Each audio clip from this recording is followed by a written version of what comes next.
with all the things that you need to get into Spain, maybe it's better to go somewhere else, go into Italy. So what I wanted to hear a little bit about was, what do you need to get into Italy? What are the requirements right now to travel? The best way you can come to Italy, and you should come to Italy because there's a lot of pasta and wine on offer here, and you know that, Patrick, is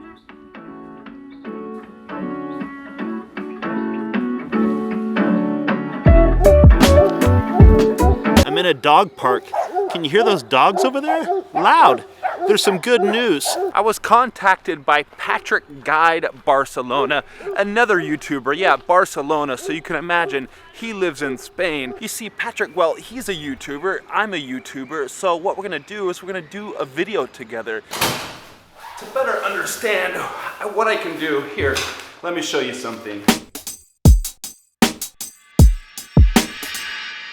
You see, here we have YouTube. This is Patrick Guide Barcelona. I'm Gregor Brown. We share information back and forth. According to WikiDiff, is that collaboration is the act of collaborating while collab is a collaboration. So basically, I'm sharing information with his subscribers, and his subscribers are learning from my information. They learn what I know about Italy, and my subscribers, you learn what he knows about Spain. It's really a win-win situation for everybody. Hi, Patrick. It's good to sit down with you and kind of discuss all things COVID and all the intricacies of traveling in and out of Spain, Italy, and Europe. Yeah, you know, we're getting to the high season. Spain is one of those countries that depends a lot on its tourism. Italy as well, kind of those competing neighbors, if you will. With the summer months coming up, it's a big time. If you can just kind of introduce yourself, who are you, what have you been doing, and what do you got going on your channel? Yeah, Patrick, I mean, I looked at your channel. You got some great stuff going on there, and you're not going to talk much about your own channel, but let me just say your channel looks great, all the stuff you're doing around Spain, and of course there where you are in Barcelona. I live in Florence. I travel a lot, so when I travel, I always take the opportunity to make videos on and off planes. I was recently in Germany, Belgium, France, and just shoot those videos and kind of give everybody the experience. I've been living in Italy for 15 years, I think it is now, and I cover professional sport as a journalist, and so I'm used to talking to the camera and doing all that. And also I love just talking to people and getting out there and having some fun, food, drink, coffee, everything. And I think I got a trip planned coming up, to a couple trips planned. I think I'm gonna be going back down to the Canary Islands, Gran Canaria, and also I should have one coming up to Denmark and Copenhagen. A lot of people have had a lot of questions in general. One of the things that I've seen as well, a lot of different comments, is kind of, with all the things that you need to get into Spain, maybe it's better to go somewhere else, go into Italy. So what I wanted to hear a little bit about was, what do you need to get into Italy? What are the requirements right now to travel? Simple. I've been repeating it in my videos. The best way you can come to Italy, and you should come to Italy because there's a lot of pasta and wine on offer here, and you know that, Patrick, is just get a vaccine. That's the simplest thing. And if you have a vaccine, make sure you're topped up with a booster.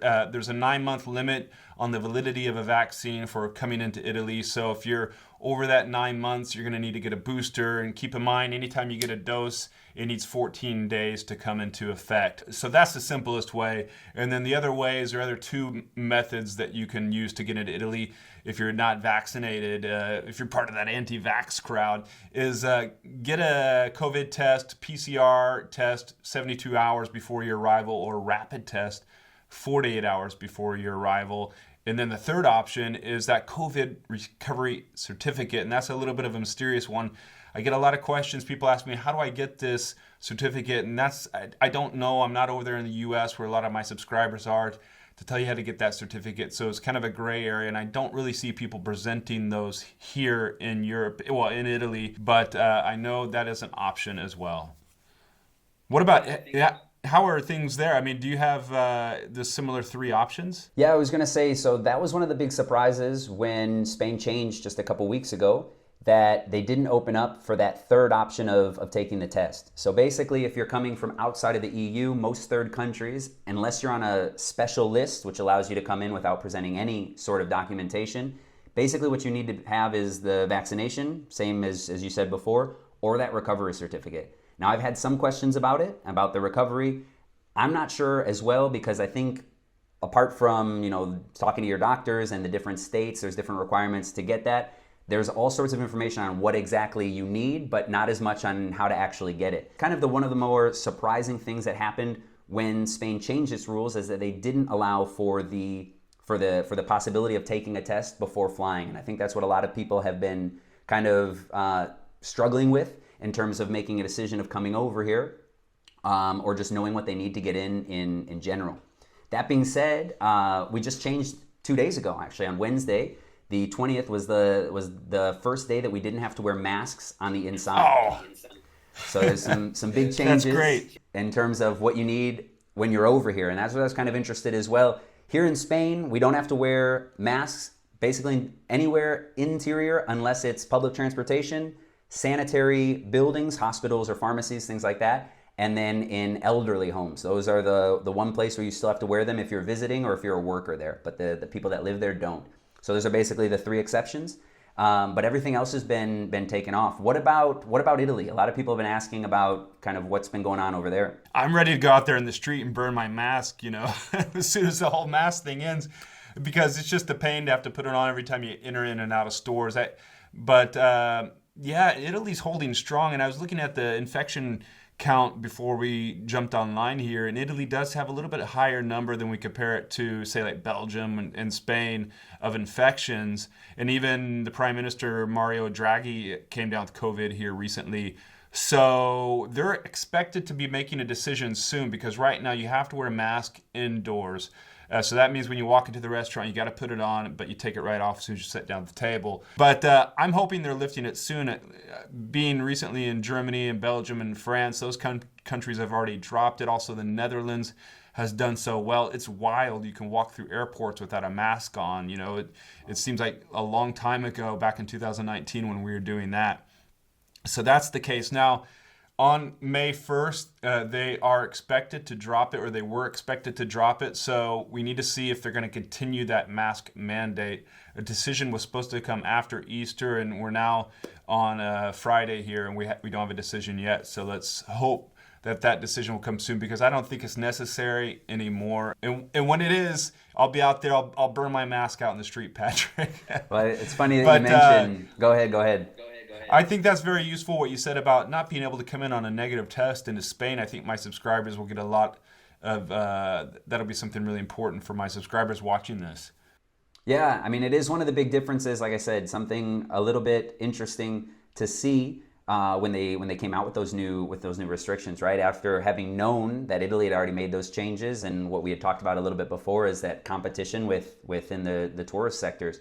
So you would think that Spain would want to make sure that they were, allowing for other people to come in as well, not losing that kind of option going over to Italy. But it's interesting that you said that you still wear the mask. So there is maybe a little bit easier way to get in, right? But then once you get there, there's a few more restrictions here than in Spain now. What I want to say to all of my subscribers, when I repeat this in the videos and in the comment sections, and I always try to jump down there in all the comments and get to all of you writing, is that we're going over all of the rules here, but don't be afraid. Just get out there and travel, because if you have one of those 3 things for Italy, then COVID recovery certificate, negative test, or vaccination, you're in Italy, it's easy. And then once you get here, it is easy. They're no longer checking vaccination cards when you walk into restaurants.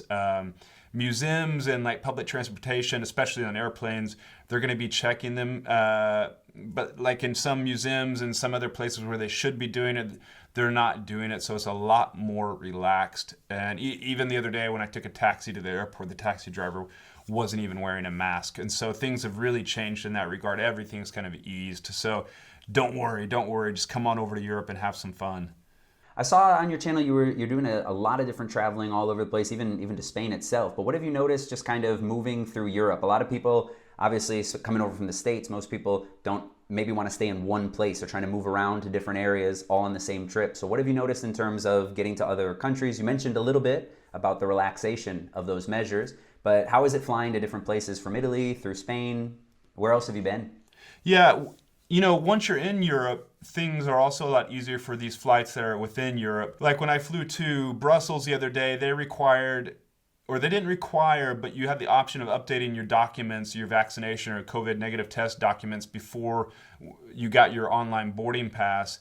Had I not done that, I'm not sure if they would have asked for those when I went to the airport. Maybe they wouldn't have. I didn't see them checking a lot of documents at the airport. That was interesting to see. I got some questions about people taking trains and cars across borders. How are things there?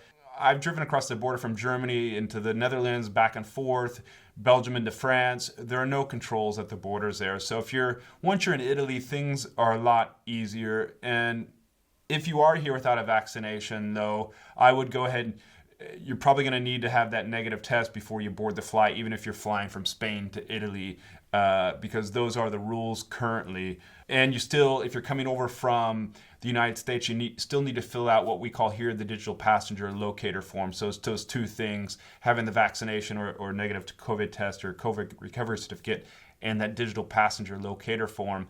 But then once you're within Europe, you're doing these flights around Europe, it's super easy to travel around.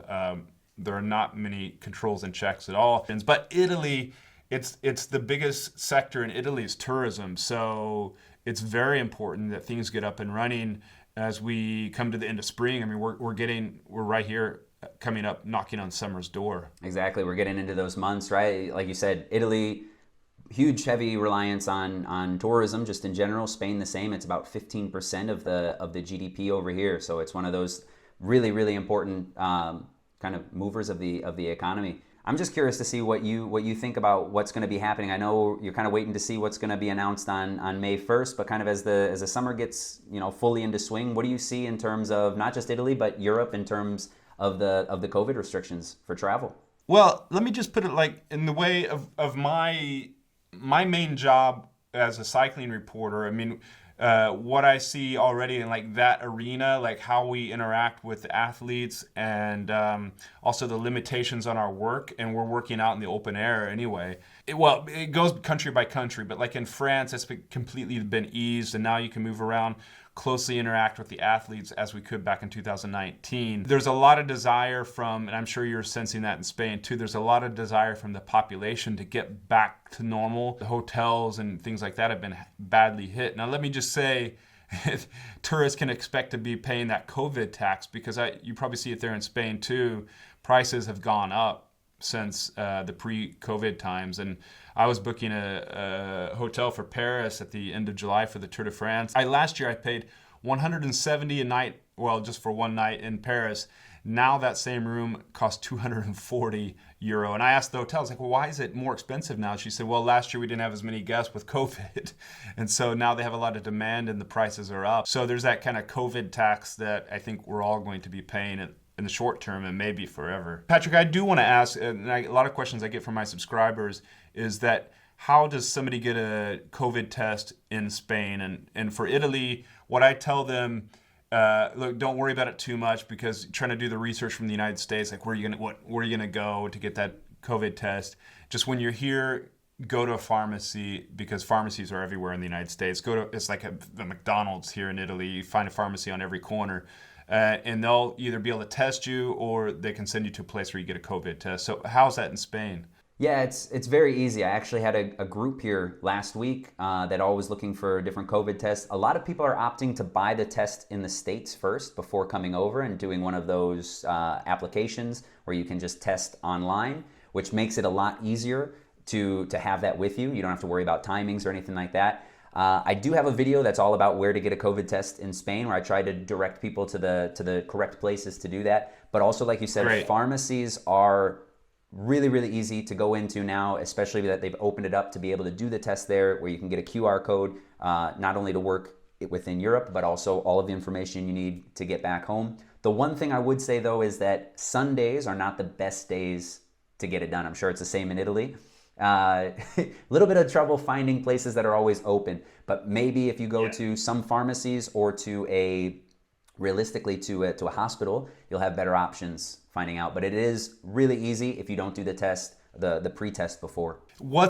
How do you call a vaccination? What's the name of a vaccination card in Spain? In Italy, our vaccination card, the Italians, they call them in English a super green pass. That's the name of a vaccination card in Italy. So it creates a lot of confusion for Americans. doing research. They're saying, well, how do I get the super green pass? I said, well, that's your CDC vaccination card. Yeah, to be honest with you, I haven't heard of a different name. I know the green pass was like the official name the EU came out with at the beginning, and then they scratched that because it was so confusing. People just, they say they're certificado de vacunación, right? Which is just the EU well, the little translation, yeah. Certificate of vaccination. I mean, yeah, here we're still the Italians, they're all going, a green pass. You have your green pass. Green pass. I wish I had a better name for you after hearing that. Yeah, well, it's not great. It causes confusion. So to your viewers who are planning to come to Italy, green pass, super green pass, there's some slight differences in super and the regular green pass, but it's basically vaccination card, your CDC card. Exactly. Here, there's not much of a use for it anymore. We haven't done any of that in bars, restaurants, or anything like that in months now. So I don't think really people have used it too much. It's just kind of there to prove if you're traveling. Realistically, that's the biggest thing without having to do a test. That hopefully answered a lot of questions for some people. I'm sure if they're traveling to Italy, other sorts of countries or anything like that, you've got plenty of videos where you've got all of the information for them directly on your channel. I don't know if you did the plug earlier, but where can they find you? Patrick, as I like to say, this is a win-win situation for your subscribers and my subscribers. This collab we're doing.